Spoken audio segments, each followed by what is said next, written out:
Bugun iftorga nima ovqat qilaykin deb o'ylab tursam, Adajon immunitet ko'taradigan zo'r baquvvat ovqat qiling dedilar. Xo'p bo'ladi, shesta dedim-de, hovlidagi er-xotin bedanalarni shartta tog'oraga bosib yubordim. Qarasam, ikkalasi tog'orada huvillab xafa bo'lib yotishibdi. Expelliarmus dedim-de, shartta tog'orada ko'paytirib oldim. Endigi navbat marinovkasiga manda marinovka uchun mayonez, paprika, kashniy urug'i, tuz va zira.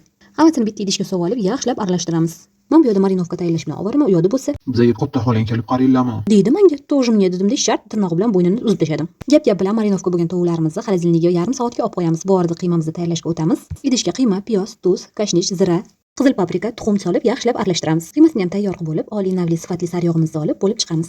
Sariyog' nimaga ekan deb hayron bo'lmanglar, buni video davomida ko'rib borasizlar. Ko'zlarimiz to'rt bo'lib, bedanamiz qachon tuxum qo'yarkin deb rosa kutdik. Xatsab yeyotganimizni ichidan chiqsin deb ichiga tuxum bilan sariyog' tiqib yubordim. Undan keyin biz ochilib ketmasligi uchun oyog'ini bir-biriga qilib listimizga taxlab olamiz. Sizlarda ham shunaqa bedana ko'p bo'lsa, bir-biriga yopishtirib taxlaganinglar ma'qul, chunki bir-biriga yopishganda uncha-muncha qotib ketmaydi. Keyin bo'lsa har 10-15 minutda listni ochib, ustidan shunaqa o'zini yog'ini o'ziga quyib turamiz. Shunda ustilari ham qip-qizil bo'lib chiroyli chiqadi. Orada chaqqon kelin bo'lib murskoy kapris qilishga ham ulgurdim. Kerak bo'lsa retsept yozib qoldiraman. Mana iftor dasturxonimiz uchun ham bedanamiz tayyor bo'ldi. Yeydiganlarga osh bo'lsin. Albatta siz ham shu retsept asosida tayyorlab ko'ring. Uyingizdagilar bay-bay demasa, mana men javob. Tugadi.